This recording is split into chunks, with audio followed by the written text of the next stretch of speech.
여러분 구약의 그 성경 중에서 룻기라고 하는 성경이 있죠. 룻기, 사사기와 사무엘상 그 사이에 끼어 있는 4장으로 된 아주 작은 성경 내용입니다. 사사기는 왕이 없는 그 시대이고 굉장한 혼란의 시대였습니다. 그래서 사사기는 혼란의 시대 이렇게 알려져 있습니다. 그리고 이제 왕정이 시작되는 이제 사무엘상이 연결되는데 그 사사 시대에 정말 모든 것이 혼돈스럽고 암흑과 같은 그런 시대 속에 끼어 있는 이 룻기, 룻기는 참 귀한 책입니다. 그래서 문학적으로도 굉장히 훌륭한 책이죠. 괴테라든가 이런 대문호들이 이 룻기를 굉장히 칭송을 하면서 사사기와 사무엘상 사이에 끼어 있는 나이팅게일의 노래다 이렇게 얘기했습니다. 그러니까 아무리 어두운 시대이고 그리고 답답한 시대여도 이게 빛나는 그런 아름다운 이야기가 있다라고 하는 것입니다. 룻기의 언어는 이렇게 조급하지 않습니다. 기다리고 삶이 핥히고 간 상처가 있지만 그걸 담담하게 견뎌내면서 하나님의 은혜를 믿고 포기하지 않고 절망하지 않고 이렇게 삶을 살아가는데 그 하나님의 은혜가 왔을 때 그 놀라운 은혜를 찬양하면서 야, 이렇게 회복하게 하시는 하나님의 은혜가 있구나, 이걸 우리에게 보여주고 있는 게 룻기입니다.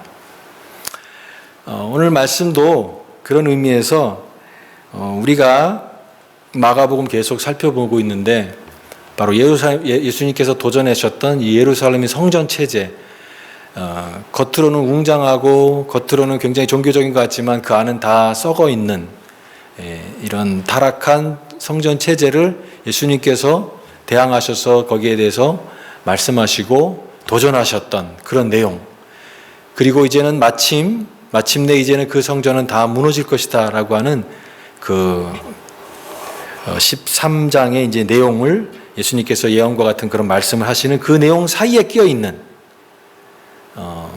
그 아름다운 작은 이야기가 바로 오늘 성전에서 자기 모든 걸 드렸던 가난한 한 과부의 얘기가 여기에 나와 있는 것입니다. 이 한 무명의 가난한 과부가 보여주는 이 순수한 신앙의 모습, 그 신앙의 실천을 통하여 참된 신앙이 어디에 있는가, 참된 믿음의 실천이 어디에 있는가를 우리에게 보여주고 있습니다.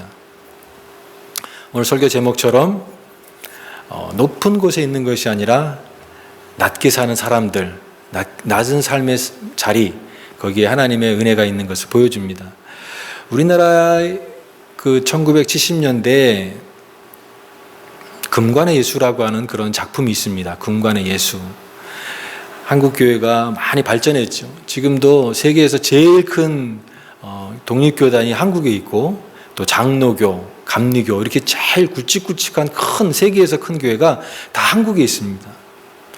그래서 거리를 가도 너무나 큰 그런 교회 건물들과 엄청난 그런 것들을 자랑하는데, 우리가 예수 그리스도에 가는 길, 주님께서 사셨던 삶의 방향을 우리가 생각해 볼 때 예수님은 높은 곳을 향해서 가지 않았다라고 하는 것입니다. 오히려 예수님은 낮고 낮은 곳에 낮은 자와 함께 하시고 낮은 곳에서 함께 하신 그 예수님 모습을 볼 수가 있습니다. 그래서 예수님이 그 십자가에 그 쓰신 그 가시관이 보기 싫으니까 거기다가 인간이 좋아하는, 인간이 욕망하는 이런 금관을 씌워가지고 그 금관의 예수로 만들었지만 정작 거기에서는 예수님이 계시지 않다라고 하는 것이죠. 그러므로 우리는 항상 우리의 신앙생활을 하면서 높은 욕망의 사닥다리를 올라가는 그런 신앙이 아니라 주님이 어디로 가시는가, 주님의 발이 머문 곳이 어디인가, 낮은 곳에 계시는 그 주님을 우리는 항상 쫓아가야 된다라고 하는 것입니다. 그것이 제자도, 주님을 따라가는 믿음의 제자도의 모습이다라고 하는 것입니다. 오늘 우리가 이 마가복음을 계속해서 따라가면서 여러 사람들을 만납니다. 높은 사람도 있고 또 낮은 사람도 있고 길거리에서 만나는 정말 아무런 그런 소망이 없이 살아가는 그런 사람들도 만나게 되는데, 예수님이 이런 여러 사람들의 모습과 여러 사람들의 부류를 만나면서 사람이 어떤 지위를 가지고 또 어떤 그런 신분을 가지고 살아가는 것이 중요한 게 아니라 하나님 앞에서 그 하나님을 대하는 그 마음의 태도와 동기를 항상 보고 계신다라고 하는 것입니다. 어떤 신분이 높고 또 어떤 그런 지위가 높고 어떤 그런 것이 아니라 그 마음에 어떤 하나님을 향한 그런 간절한 태도라든가 이런 자세라든가 이런 것을 주님은 더 눈여겨보신다는 거예요. 그래서 어떤 사람이 하나님 나라에 더 합당한 사람인가 주님께서는 삶을 통하여서 우리에게 말씀하십니다. 오늘 본문에도 그런 관점에서 보면 두 가지 모습이 비춰지고 있습니다. 예수님의 눈에 비춰지고 있는 두 사람의 종류의 모습이 나오고 있습니다. 하나는 그 서기관의 모습이죠. 이 서기관이 주로 바리새인들이 많습니다. 이 사람들 율법에 정통하고 또 율법을 가르치는 입장이기 때문에 굉장한 사람들에게 존경을 받는 그런 사람들이에요. 그러나 오늘 예수님께서 이런 서기관들을 책망하시고 서기관들을 삼가라고 말씀하십니다. 왜냐하면은 종교를 빙자해서 그들은 굉장한 것들을 가진 것 같지만 겉모습은 그럴듯하지만 그 안에는 전혀 그 겉과 다른 그런 모습이 있었기 때문에 주님은 그 위선을 책망하시는 그런 내용입니다. 또 하나의 모습은 바로 오늘 우리가 읽었던 이름이 없는 한 과부의 헌신의 모습이 이렇게 나오고 있습니다. 그래서 이 두 가지 모습이 오버랩되면서 이렇게 대조가 되는 그런 모습을 통해서 하나님이 기뻐하시는 진실한 신앙이 무엇인지, 바른 삶의 실천이 무엇인지를 우리에게 잘 보여주고 있는 그런 귀한 본문이다라고 생각이 됩니다. 먼저 이 주님의 눈에 비춰진 것은 이 서기관의 모습입니다. 서기관. 그래서 주님께서 이렇게 말씀하시죠.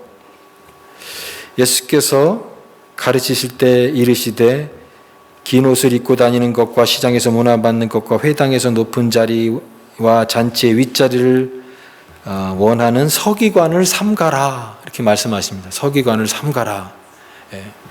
이 마가복음 이 12장에 세 부류의 사람이 나와서 바리새인, 그 다음에 사두개인, 또 이 서기관이 나와서 예수님과 논쟁을 하는 내용이 나옵니다. 맨 마지막에 온 이 서기관이 이제 율법이 어떤 것이 계명이 가장 큰 것입니까? 이렇게 도전하면서 예수님과 논쟁을 하는 내용이 나오죠. 주님께서 그런데 이 서기관의 모습을 경계를 하시고 이들을 삼가라고 말씀하십니다. 지금 예수님이 여기 아직도 계속 성전에서 계시면서 백성들에게 말씀하시는 것입니다. 예수님과 논쟁을 하려고 왔었던 이 바리새인과 서기관이나 이런 사람들 다 떠나갔을 것입니다.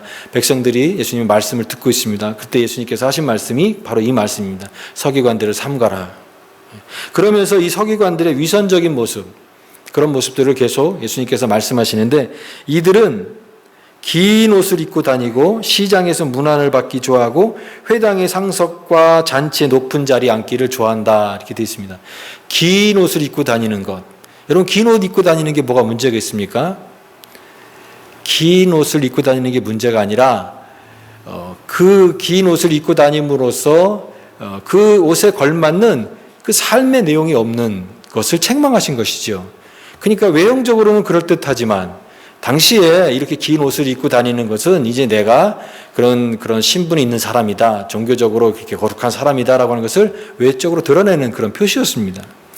근데 그 옷은 입었지만 그 안에 있는 것은 그런 옷과는 전혀 상관이 없는 그런 모습을 주님께서 책망하신 것입니다.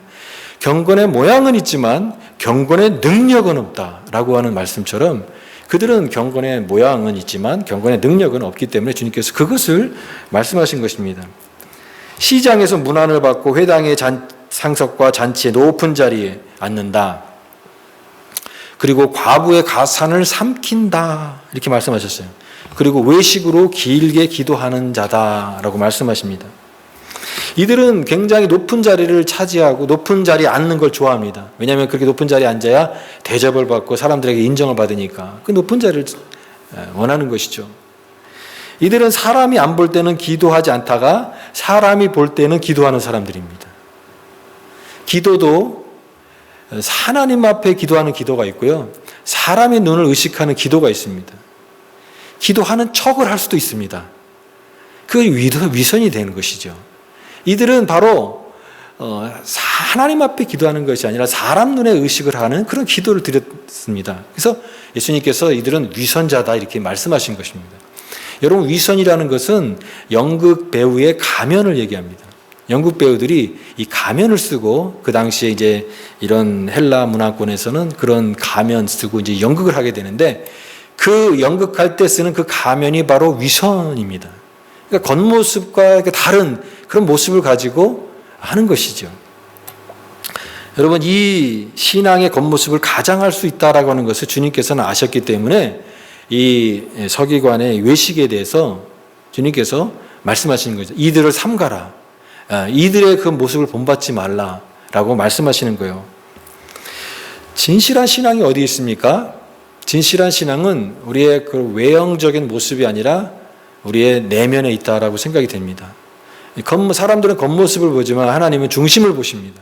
근데 그 중심은 사람들이 보이지 않으니까 자기 겉모습으로 그런 것들을 하게 될 때 그것은 가장 주님이 싫어하시는 위선이 되는 것입니다. 주님께서 그것을 말씀하시고 이런 바리새인, 서기관, 사두개인 이들의 위선에 대해서 분명하게 이렇게 책망하시는 그런 내용입니다.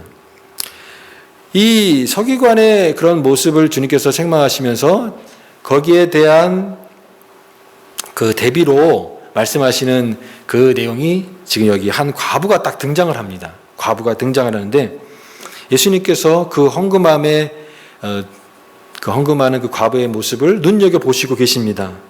눈여겨보셨다고 그랬어요. 여기 41절 보니까 어떻게 헌금함에 돈 넣는가를 보실세. 그러니까 이렇게 집중을 하면서 이렇게 보신 것이죠.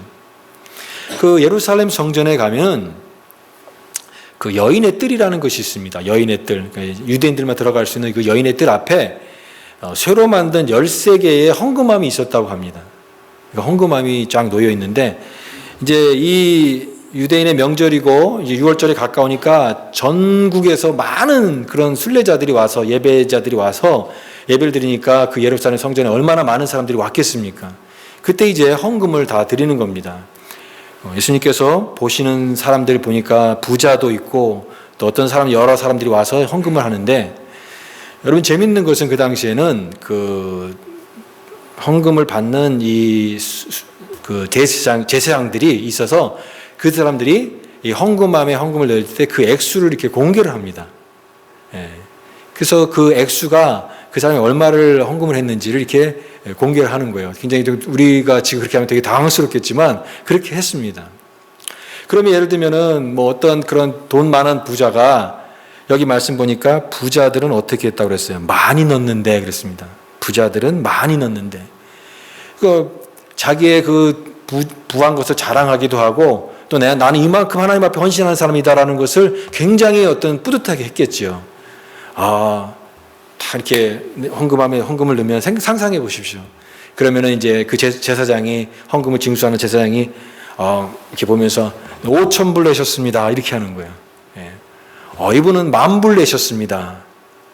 그런데 여기 42절에 한 가난한 과부는 와서 2 렙돈 곧 한 고드란트를 넣은지라 그랬습니다. 2 렙돈 유대에서 쓰는 가장 작은 화폐 단위, 가장 작은 것이에요. 그러니까 부자들은 뭐 5,000불, 10,000불을 냈습니다 이렇게 얘기할 때 이 가난한 과부는 2 렙돈, 그러니까 뭐 50센트 정도 되는, 예를 들면 그걸 돈을 낸 겁니다. 헌금을 냈어요. 그때 제사장이 이거 진짜 다 낸 건가? 그러면서 50센트요 이렇게 불렀을 때 그 여인이 얼마나 이렇게 부끄럽겠습니까? 굉장히 부끄러웠을 것입니다.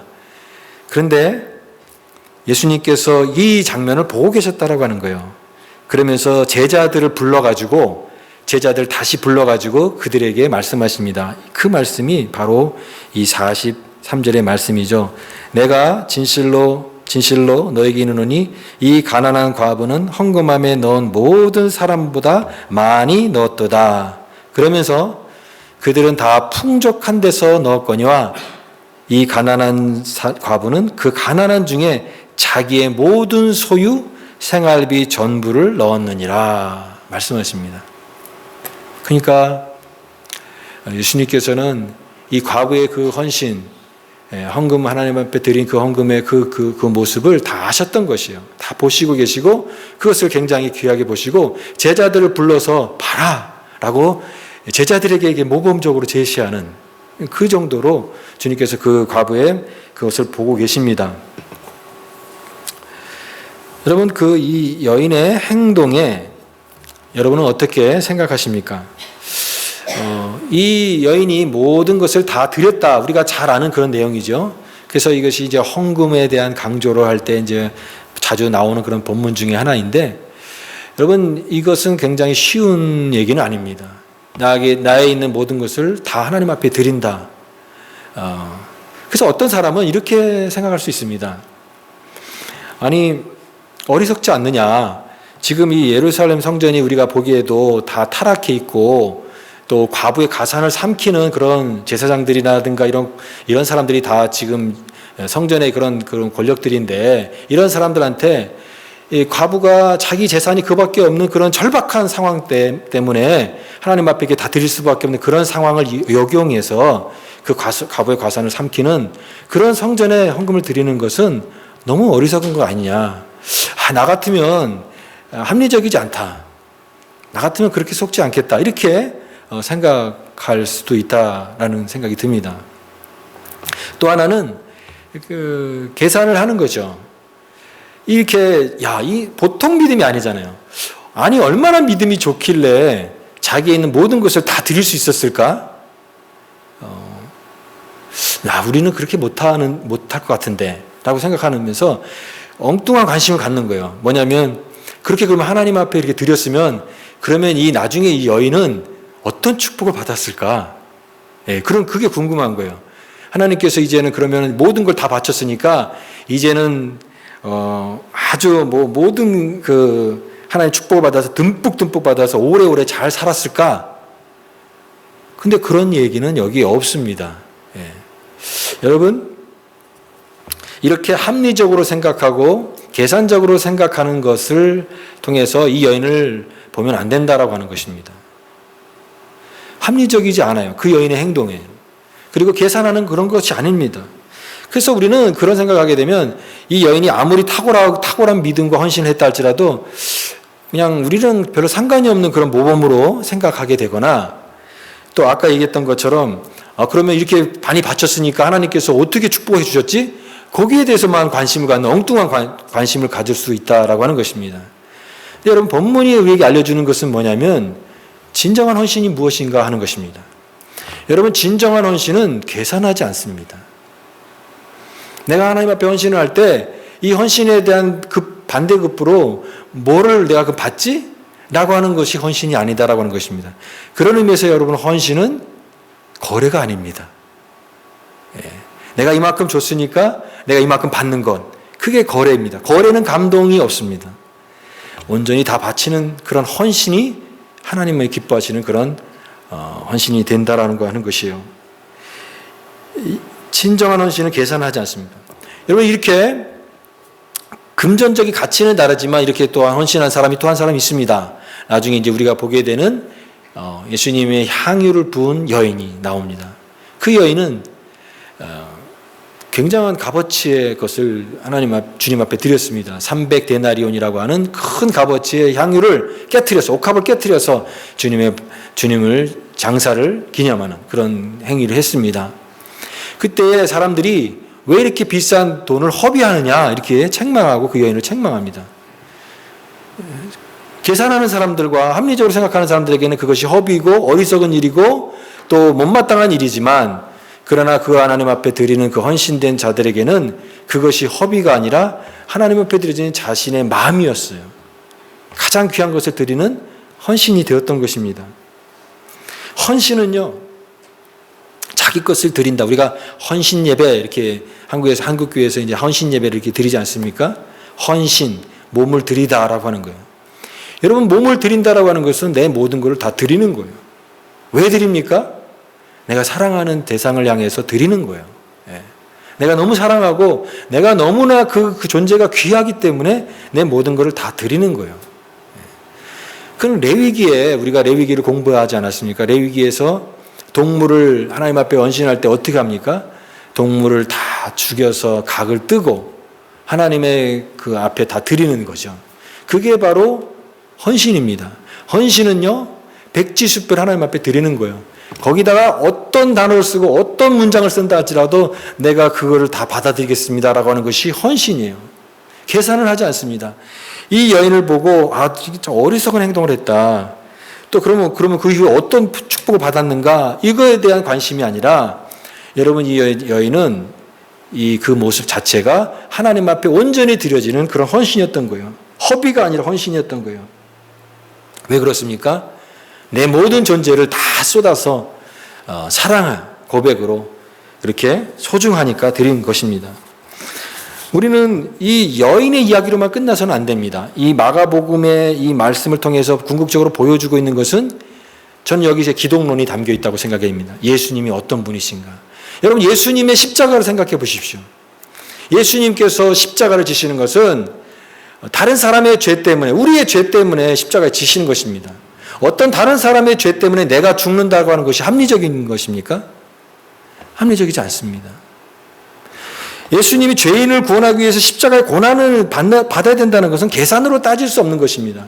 그러니까 이 과부가 자기의 전 재산인 2렙돈을 하나님 앞에 드리는 그 행위처럼 여러분 이것을 통해서 보여주고자 하는 것은 예수님도 그런 삶을 사셨다고 하는 거예요. 우리를 위해서 자신의 모든 것을 계산하지 않고 합리적으로 따지지 않고 하나님의 뜻에 순종하여서 자기 자신을, 자기의 모든 것을 주는, 그것이 바로 예수님이 바로 이 우리를 위한 십자가의 그것입니다. 그것이 헌신이에요. 그래서 진정한 헌신이 무엇인가를 우리는 예수 그리스도의 십자가를 통해서 깨닫게 되는 것이죠. 오늘 우리도 또한 이것은 우리를 향한 제자도의 메시지입니다. 한 과부가 이 보여준 헌신과 이 주님이 우리를 위해서 십자가에 행한 그 헌신을 기억하며 우리의 신앙이 어떤 신앙이 되어야 되냐면 형식적인 신앙이 아니라 진정한 헌신과 우리의 믿음을 실천하는 그런 신앙이 되어야 된다라고 하는 것입니다. 온갖 욕망으로 가득한 이 타락한 이 성전 안에서 순수하고 정말 정결하게 헌신된 그 믿음의 사람이 있다라고 하는 거예요. 여러분 오늘날 많은 사람들이 교회를 책망을 해요. 세상에 그 교회 다니는 사람들이 더 세속적이고 더 변질됐다 이런 얘기를 합니다. 교회가 세상을 걱정하는 게 아니라 세상이 교회를 걱정해야 된다라고 하는 거예요. 오늘 시대입니다. 그래서 이 세상은 점점점 이 교회에 대해서 소망을 갖지 않고 세상은 교회도 더 어차피 세상과 또 거의 비슷하지 않느냐, 더 타락하지 않았느냐 이렇게 하면서 교회에 대해서 얘기합니다. 그러나 여러분 꼭 그렇지 않다라고 하는 것이에요. 아무리 시대가 어둡고 교회가 물론 그런 여러 가지 어두운 부분이 있지만 그러나 오늘 이 세상이 다 변한다 할지라도 오늘 말씀처럼 그 안에 순수하고 정결하게 헌신된 사람이 있다라고 하는 거예요. 그릇토기 같이 신실하게 하나님을 믿는 믿음의 사람들이 정말 보석 같은 사람들이 있다라고 하는 것입니다. 오늘 이와 같은 믿음의 신자, 참된 경건을 실천하는 그 믿음의 사람, 주님께서 보시는 귀한 믿음의 사람입니다. 형식적인 외형적인 것이 아니라 그 안에 진정한 헌신과 실천을 담고 있는 그 내면적 신앙의 사람들이 되어야 된다라고 하는 것입니다. 제가 오늘 왜 설교 제목을 낮게 사는 사람들이라고 제목을 정했냐면 여기 이 신앙의 실천을 보여주고 있는 굉장히 외형적인 사람들은 어디를 좋아합니까? 높은 자리를 좋아한다고 그랬어요. 서기관들은 높은 자리, 잔치의 윗좌석, 그래서 높은 자리를 하는 거예요. 우리가 신앙을 가지면서도 여전히 우리는 높은 자리에 올라가고 싶어요. 내가 예수 그리스도를 믿는 믿음으로 내가 원하는 것들 다 이루고 싶어요. 그래서 내가 뭔가 성취가 되고 내가 뭔가 이 일이 이루어지고 좋은 조건으로 가게 될 때 하나님이 인도하셨습니다 이렇게 얘기해요. 많은 사람들이 상향식으로만 응답한다고 생각해요. 그러나 여러분 더 낮은 자리, 더 외로운 자리, 소외된 자리, 그런 자리로 내가 갈 때에 이 하향식으로 하나님께서 인도하시는 것을 고백하는 사람들은 많지 않아요. 내 조건이 좋아지고 내 환경이 좋아지고 기도 응답이 됐을 때 하나님이 인도하셨습니다라고 인도하고 말하지만 내 삶이 가장 낮은 자리로 갈 때에 그게 하나님의 인도하심을 얘기하는 사람은 많지 않다라고 하는 것입니다. 그러나 여러분, 진정한 주님의 시선이 머물고 우리의 신앙의 그 실천이 머물러야 될 자리는 무엇입니까? 높은 자리가 아니라는 것입니다. 낮은 자리라고 하는 것입니다. 낮은 자리. 여러분, 이 낮은 자리는 한마디로 얘기하면 자기를 부인하는 삶입니다. 오늘 이 가난한 과부가 보여준 것은 그것이에요. 자기를 부인하는 삶이에요. 자기를 부인하는 삶. 예수님께서 누구든지 나를 따르려거든 자기를 부인하고 나를 따르라고 말씀하셨습니다. 여러분, 자기를 부인한다는 게 무엇이겠습니까? 내가 인생에 갖고 있는 중요한 계획들이라든가 이런 것들이 그런 것들이 있습니다. 내가 그런 것들에 대한 우선순위에 대한 부인도 될 수 있어요. 내가 알고 있는 지식, 내가 알고 있는 경험, 이런 것들에 대한 부인도 될 수 있어요. 물질에 대한 부인도 될 수 있습니다. 내가 가진 물질이 나를 지켜줄 것이다. 내가 이렇게 물질이 있어야지 내가 노후 생활도 하고 물질이 나를 어려운 가운데서 이 세상 속에서 나를 지켜줄 것이다. 그런 생각에 사로잡히면 우리는 물질의 노예로 살아갈 수밖에 없다라고 하는 것입니다. 이 과부의 행동이 우리에게 감동을 주는 이유는 과부가 자기의 전부를 드렸기 때문입니다. 과부가 만약에 그 가진 일부를 드렸다고 한다면 우리는 훨씬 더 감동이 덜했을 거예요. 그런데 왜 감동합니까? 자기의 가진 전부를 드렸기 때문에 우리에게 감동이 되는 거예요. 이것은 자기가 가진 모든 헌금을, 자기가 가진 물질을 모두 드렸다라고 하는 것은 이런 겁니다. 내 자신을 하나님 앞에 다 드린 겁니다. 내 자신을 다 드린 거예요. 여러분, 여기에는 헌금의 정신이 나와 있습니다. 우리가 헌금을 합니다. 헌금을 할 때 여러분, 헌금의 기본 정신은, 개념은 무엇입니까? 내가 가진 것의 일부를 주님께 드립니다라고 하는 것이 아니에요. 하나님께서 내 모든 것을 나에게 주셨습니다. 여러분, 그걸 동의하십니까? 여러분이 가지고 있는 모든 걸 하나님께서 온 것 맞습니까? 네. 여기서 출발하는 거예요. 내가 가진 모든 것 다 하나님께서 나에게 주신 것입니다. 그 중에서 그 일부를 내가 주님께 드립니다라고 하는 마음이 헌금인 것이에요. 도네이션이 아니에요. 그래서 영어로 오퍼링이라고 하는 것입니다. 그것은 뭐냐면 내 모든 것이 하나님께로 왔기 때문에 이 모든 것의 일부인, 그 모든 것을 상징하는 일부를 하나님 앞에 드린 것입니다. 내 삶은 주님 것입니다 라고 하는 그 고백이 담겨 있는 게 헌금이에요. 그래서 모든 것을 다 드리는 거예요. 자신을 모든 것을 드린다라고 하는 것은 어떤 것입니까? 그것은 완전한 신뢰입니다. 내가 그 사람을 신뢰하고 내가 그 사람을 정말 믿는다고 하는 표현이 바로 여기에 모든 것을 드리는 것에 나와 있는 것입니다. 온전한 신뢰는 무엇입니까? 나의 모든 삶이 하나님의 손에 달려 있습니다 라고 하는 것을 고백하는 것입니다. 그래서 자신의 모든 걸 드릴 수 있는 거예요. 자신의 모든 것을 주님 앞에 이제 맡기는 거예요. 그래서 내 모든 삶이 다 주님께 달려 있습니다 라고 하는 그 고백으로 그녀는 모든 걸 다 드릴 수 있었던 것이요. 그것이 바로 이 가난한 과부가 보여준 그 헌신과 실천입니다. 비록 내가 이렇게 드린다고 해서 하나님께서 어떤 그런 보상을 주시고 또 어떤 그런 응답을 주시고 또 여기에 대해서 뭔가 이렇게 대가를 주신다라고 하는 그런 것이 없다 할지라도 내 모든 것을 주님 앞에 드리는 것, 그것입니다. 여러분, 하나님께 내가 받은 모든 것이 다 하나님께 준 것인데 내가 하나님 앞에 드린다라고 하는 그 개념을 이렇게 생각해 보면 돼요. 자녀들에게 여러분 용돈을 줍니다. 자녀들이 받아서 선물을 이렇게 사오기도 하죠. 저에게는 그런 예화를 들 수 없는 이유가 현실적으로 그런 일이 일어나지 않기 때문에 그 예화를 들기 어렵지만, 만약에 우리 딸이 정말 이상하게도 선물을 사와가지고 저에게 딱 보낸다고 할 때, 여러분 그 딸이 선물을 주면서 참 아깝다, 내 용돈에서, 그 용돈이 사실 제가 주는 겁니다. 근데 이거 아깝다, 이거 내 용돈이 좀 줄어드는데, 그런 마음으로 줘도 선물인 것이죠. 그러나 정말 그 사랑하는 마음으로 귀하니까 드린 그것도 선물인 것이죠. 여러분, 우리가 하나님 앞에 드리는 헌신이 바로 이와 같은 것입니다. 내 것 중에서 하나를 이렇게 띄어서 주는 것이 아니에요. 이 모든 것이 나에게 채워주시고 나의 삶을 인도하시는 내 모든 삶은 하나님의 손에 달려 있습니다라고 하는 그 고백이 담겨 있는 것이에요. 그래서 비록 그런 응답이나 그런 보상이나 그런 것이 없다 할지라도 하나님 앞에 나의 모든 것을 기쁘게 감사한 마음으로 드리는 것, 온전한 신뢰가 아니면 할 수 없는 그런 것입니다. 빙점으로 유명한 일본의 작가 미우라 아야코라고 하는 그분이 암투병을 했어요. 그의 인생의 말년에 암투병에서 하나님 앞에 기도하면서 하나님 마음을 고쳐달라고 그렇게 간절하게 기도했습니다. 그런데 이렇게 금방 진전이 나타나지 않는 거예요. 하나님의 응답이 나타나지 않는 거예요. 예.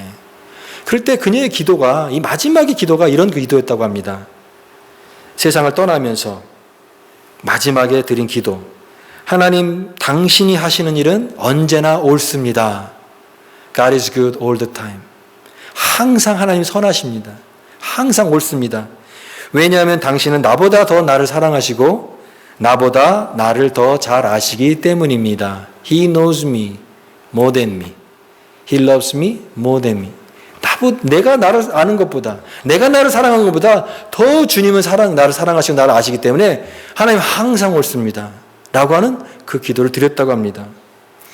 우리가 하나님을 온전히 신뢰한다고 한다면 우리는 어떠한 상황이다 할지라도 어떤 상황에서도 우리는 그 신뢰를 잃지 말아야 된다라고 하는 것입니다. 예수님께서 오늘 이 과부의 그 헌금을 칭찬하셨습니다. 그 과부의 헌금이 그녀의 전부를 드린 것처럼 여러분, 예수님도 우리를 위해서 십자가에서 우리의 모든 것을, 주님의 모든 것을 우리에게 주셨습니다. 그렇다고 한다면 오늘 주님의 은혜로, 십자가의 은혜로 구원받은 우리가 하나님 앞에 드려야 될 것이 무엇이겠습니까? 우리는 어떤 삶을 살아가야 됩니까? 하나님 온전히 신뢰하는 이 제자도의 삶은 그런 삶을 살아가는 것입니다. 내 모든 삶이 주님의 손에 달려있다. 여러분, 살면서 걱정 많이 하시죠? 내가 이게 돈이 없으면 어떡하지? 내 노후는 어떻게 살아가야 되지?